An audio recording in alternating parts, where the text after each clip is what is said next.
Bonjour à tous. Cette présentation sera consacrée à un auteur majeur de la première moitié du XIXe siècle, Honoré de Balzac. Son œuvre colossale a profondément marqué la production romanesque du siècle, et même bien au-delà.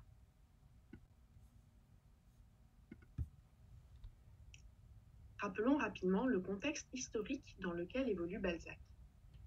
Il naît en 1799, c'est-à-dire à la fin de la période révolutionnaire, qui se clôt par le coup d'État de Napoléon le 9 novembre 1799 ou le 18 Brumaire en 8 selon le calendrier révolutionnaire. En vivant pendant la première moitié du XIXe siècle, Balzac connaît une période d'instabilité politique où les régimes changent régulièrement. La société post-révolutionnaire connaît de profondes mutations. L'éclatement du système des trois ordres, qui étaient le clergé, la noblesse et le tiers-état, produit une société où les repères anciens sont brouillés, où les rôles sont mouvants, ce qui permet l'émergence de nouvelles figures qui peupleront l'œuvre de Balzac, telles que les ambitieux et les parvenus. Je vous renvoie à la vidéo sur l'introduction générale du XIXe siècle pour plus de détails. L'œuvre de Balzac rend avec beaucoup de force les bouleversements et les tensions qui traversent alors la société française. Rappelons un fait important qui n'est pas sans conséquence sur l'écriture de Balzac et de nombreux auteurs du XIXe siècle d'ailleurs. Le développement de la presse. Le XIXe siècle est le grand siècle de la presse.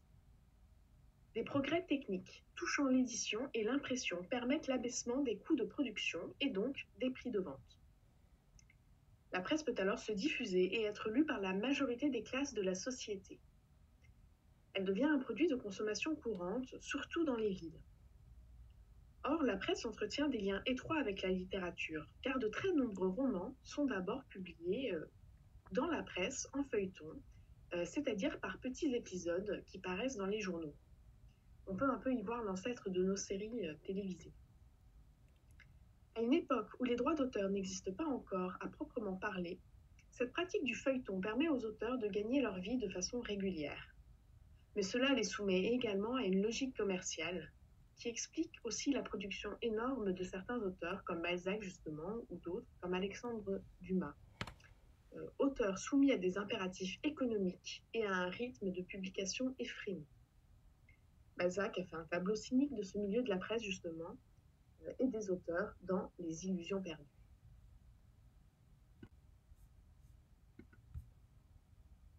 Mais avant d'entrer plus en détail dans l'œuvre de Balzac, abordons quelques points biographiques. Balzac naît à Tours en 1799. Son père est dans l'administration et sa mère vient d'une famille de passementiers, c'est-à-dire qui travaillent dans l'industrie du fil, du tissage, de la broderie. Dès sa jeunesse, Balzac montre un appétit dévorant pour la littérature. Mais comme beaucoup de jeunes gens alors, il fait des études de droit à Paris, tout en travaillant comme clerc de notaire. Il abandonne rapidement cette carrière juridique, avec pour ambition de percer dans le monde des lettres. À une époque où le genre noble par excellence est encore la tragédie, et où la carrière théâtrale offre plus de possibilités de succès, mais aussi de gains financiers, il écrit sa première tragédie, Cromwell, en 1820. C'est un échec. Balzac va alors se lancer dans l'écriture de romans. Mais c'est une écriture alimentaire, et l'auteur lui-même se lamente de la médiocre qualité de ses écrits auxquels il est contraint s'il veut les vendre dans sa correspondance. Ces textes sont publiés sous divers pseudonymes, et on les appelle aujourd'hui les œuvres de jeunesse de Balzac. Parallèlement à l'écriture, Balzac se lance dans toutes sortes d'entreprises plus ou moins hasardeuses, allant de la direction d'une imprimerie à la culture de l'ananas en région parisienne. Balzac est un piètre homme d'affaires et mène une vie dispendieuse. Les faillites successives et les dettes contractées un peu partout en font un homme poursuivi par ses créanciers. Pourtant, Balzac est un bourreau de travail. Il mène ses entreprises le jour, une vie mondaine le soir et écrit la nuit. Il consomme la vie par tous les bouts, et la légende veut qu'il tienne ce rythme effréné grâce à une consommation gargantuesque de café, dont il buvait 50 tasses par jour. Cette consommation, d'après lui, stimulait d'ailleurs son activité créatrice. Par ailleurs, malgré un physique jugé peu avantageux, Balzac a connu de nombreuses liaisons amoureuses. Nous n'évoquons ici que la plus célèbre, celle entretenue avec l'étrangère, une Polonaise qui admire son œuvre et lui écrit en signant de ce nom mystérieux. Derrière l'étrangère se cache Ève Hanska, une riche propriétaire d'Ukraine mariée, avec qui Balzac a entretenu une correspondance amoureuse de 17 ans, avec quelques rencontres épisodiques. Ils finissent par se marier en 1850, à peine quelques mois avant la mort de Balzac.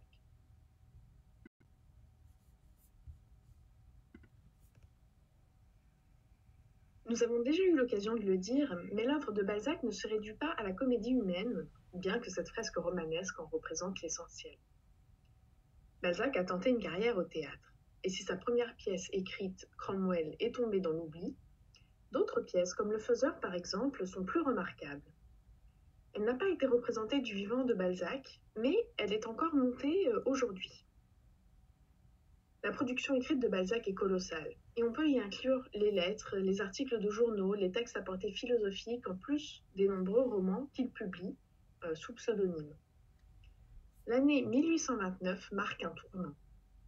Il publie Le Dernier des Chouans, qui deviendra ensuite Les Chouans tout court, ce qui constituera le premier roman composant la comédie humaine.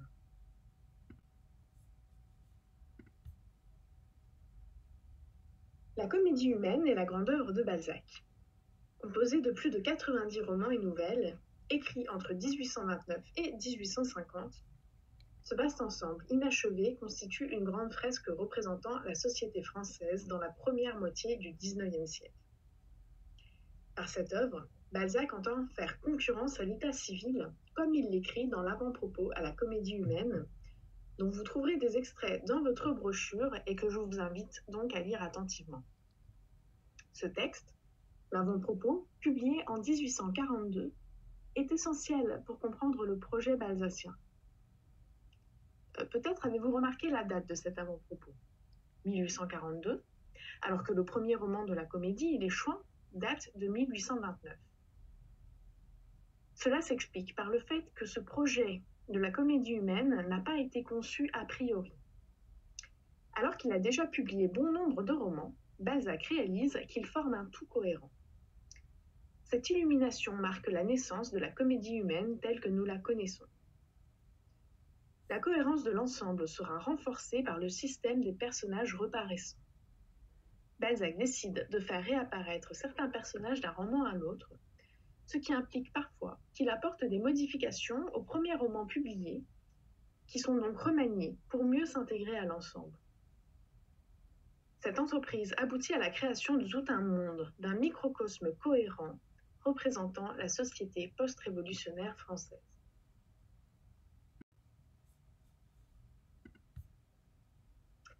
La comédie humaine constitue un projet sans précédent dans la littérature française, réunissant quelques 4000 personnages. Cela explique que l'on emploie parfois l'expression d'œuvre-monde pour parler de l'œuvre de Balzac. L'illustration de cette diapositive est bien représentative du foisonnement de l'œuvre balzacienne. Vous avez Balzac sur son trône et tous ces personnages qui grouillent à ses pieds.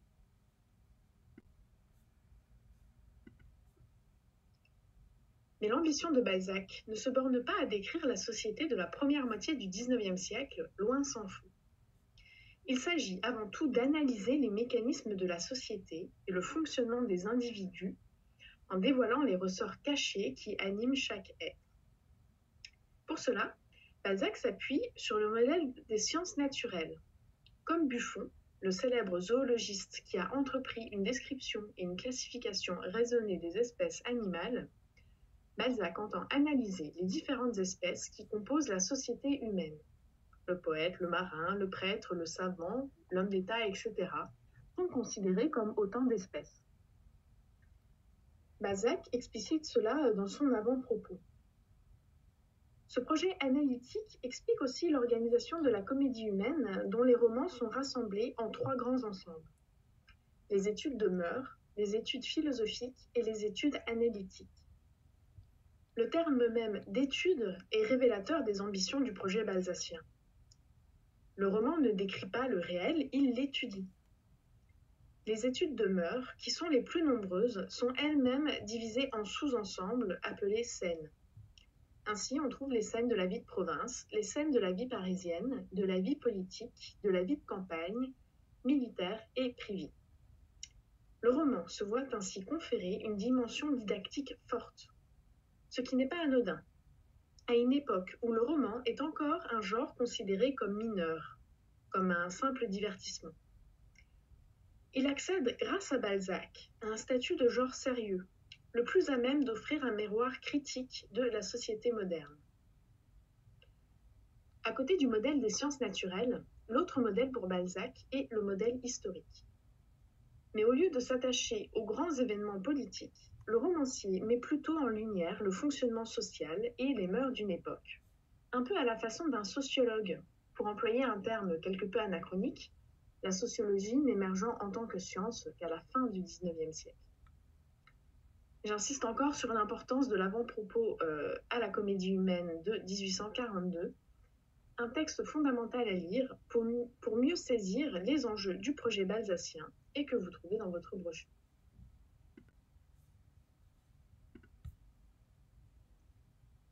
Donc, comme je l'ai dit, la comédie humaine se compose de plus de 90 titres. Vous trouverez sur cette diapositive une sélection des romans les plus importants et les plus célèbres. Une remarque sur les dates. Les romans de Balzac ont généralement 2 dates de publication. Celle de la première publication, en feuilleton, dans les journaux, et celle de la publication en volume, c'est-à-dire dans un livre tel que nous les connaissons aujourd'hui. Sont indiquées ici les dates de la première publication, donc dans les journaux. Ces quelques titres sont représentatifs de la diversité des milieux embrassés par le roman balzacien. Retenons-en peut-être seulement 3, qui forment presque une trilogie. Le Père Goriot, Les illusions perdues et Splendeur et misère des courtisanes. Vous y rencontrerez plusieurs personnages essentiels de la comédie humaine, comme Vautrin, Rastignac ou Lucien de Rubempré, ainsi que les thèmes majeurs qui parcourent l'œuvre de Balzac.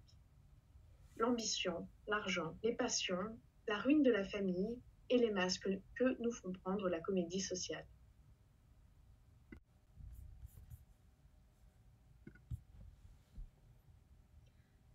Nous allons nous arrêter sur un exemple, sans doute le roman le plus célèbre de Balzac, Le Père Goriot. D'abord publié dans la Revue de Paris en 1835, il paraît en librairie en 1842, l'année même où Balzac forme le projet de la comédie humaine. L'intrigue se déroule à Paris. Un vieillard vit misérablement dans une pension. C'est le Père Goriot, ancien riche marchand qui a consacré sa fortune à la réussite sociale de ses 2 filles. La première, Anastasie, a épousé un noble, le comte de Restaud, et la seconde, Delphine, le riche banquier Nucingen. Mais les désirs sans limite de ces 2 femmes dépouilleront le père de tout ce qu'il possède, d'autant que lui-même est aveuglé par une passion dévorante pour ses filles, pour qui il est prêt à tout.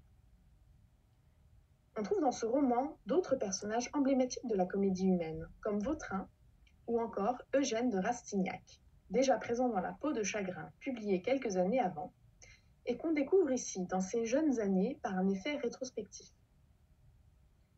Rastignac incarne un certain type de la société révolutionnée, le jeune noble désargenté de province qui monte à Paris pour réussir. C'est la figure du jeune ambitieux, que tant de romans du XIXe siècle vont mettre en scène. C'est donc aussi un roman de formation, qui montre comment Rastignac va perdre petit à petit ses scrupules pour se faire une place dans la société post-révolutionnaire, décrite par Balzac comme cynique et cruelle. Le roman s'ouvre sur la célèbre description de la pension Vauquer, où logent les personnages. Balzac est célèbre pour ses descriptions, qui rebutent malheureusement tant d'élèves qui ont eu à le lire. Mais il faut comprendre que ces descriptions balzaciennes, elles concernent des lieux, des personnages, et ce sont les fameux portraits balzaciens, ou des objets, ne sont pas gratuites. Il ne s'agit en aucun cas de torturer inutilement le pauvre lecteur par de longs passages où il ne se passe rien, retardant indéfiniment l'action. Non, au contraire. Chez Balzac, tout est significatif. Le roman invite son lecteur à un déchiffrement sémiotique du monde, c'est-à-dire à donner du sens aux détails matériels en apparence insignifiants, comme les vêtements, les coiffures. Même la graisse qui encrasse une nappe a une portée est porteuse de signification. On trouve cette idée que l'extériorité est révélatrice d'une intériorité ou d'une réalité cachée. Ces descriptions participent pleinement de la démarche analytique de Balzac. De plus, il ne faut pas négliger la valeur historique et sociologique que présentent pour nous ces passages. En lisant un roman comme Le Père Goriot, on apprend comment vivait une certaine catégorie de la population au XIXe siècle, quelque peu négligée par la grande histoire, et donc la vie de cette population, y compris dans son quotidien. Vous avez plusieurs extraits du Père Goriot dans votre brochure que je vous laisse découvrir pour mieux connaître ce roman. Faisons un petit point sur la question du réalisme. Au sens strict, selon la chronologie de l'histoire littéraire, on ne parle de réalisme qu'à partir de la deuxième moitié du XIXe siècle. Je vous renvoie à la vidéo dédiée au réalisme pour plus de détails à ce sujet, ainsi qu'à votre brochure où vous avez un ensemble de textes qui abordent cette question. Balzac écrit en plein dans les années romantiques. Toutefois, on en fait souvent le père du réalisme. Si cela se justifie pleinement, il faut prendre garde à ne pas réduire l'œuvre de Balzac à une œuvre réaliste. D'abord, la voix du narrateur est omniprésente dans les romans de Balzac. Ce narrateur intervient ouvertement pour guider le lecteur, juger les personnages ou tirer explicitement des morales des histoires. Bref, on est bien loin de l'objectivité et de la neutralité que le réalisme prétend donner au roman. Quoique ce point-là aussi soit discutable si on y regarde de plus près, mais ce n'est pas le sujet. L'importance du contexte historique de la société post-révolutionnaire dans l'œuvre de Balzac le rapproche par ailleurs des romantiques. Enfin, n'oublions pas qu'il a pu écrire des œuvres qui relèvent de la veine fantastique, comme La peau de chagrin, pour ne citer que le plus célèbre. En bref, Balzac est un bon exemple pour montrer qu'il faut manipuler les classements et les étiquettes de l'histoire littéraire avec précaution. Si ces étiquettes nous sont bien utiles pour mieux appréhender l'histoire littéraire en général, il faut garder à l'esprit que les grandes œuvres dépassent généralement ces classements.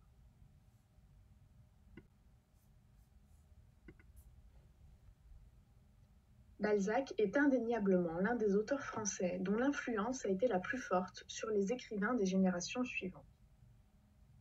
Balzac exerce une profonde influence sur les romanciers du XIXe siècle, mais aussi bien après. C'est lui qui fait sortir le roman d'un petit genre de pur divertissement pour en faire un récit en prise avec le réel et qui cherche à refléter la complexité d'un monde en profonde mutation et les aspirations des hommes qui y sont confrontés. En cela, il ouvre la voie au roman moderne tel que nous le connaissons encore aujourd'hui. Pour clôturer cette présentation, terminons sur un autre héritage que nous devons à Balzac et qui, quoiqu'il relève d'un ordre matériel, a également bouleversé les conditions d'écriture. Balzac a lui-même connu de nombreux soucis financiers qu'il a tenté de combler par un rythme d'écriture effréné. Nous avons eu l'occasion d'en parler. Cela s'explique également par le fait qu'il n'existait alors pas de droit d'auteur, au sens moderne du mot. L'écrivain vendait son manuscrit une fois pour toutes à l'imprimeur-éditeur, généralement à un prix modique, et ne touchait ensuite plus aucun bénéfice, quand bien même le livre devenait un succès. Ce système était tout à fait défavorable aux auteurs. C'est Balzac qui va alors défendre l'idée du droit d'auteur dans une lettre, la lettre adressée aux écrivains français du XIXe siècle, et qui aboutira finalement au système moderne qui permet à l'auteur d'avoir sa part sur les bénéfices de vente. Ce fait est loin d'être anodin. Il permet, au moins pour les auteurs à succès, de vivre de leur plume et de ne plus réserver le métier d'écrivain à ceux qui ont le loisir et la fortune de l'exercer.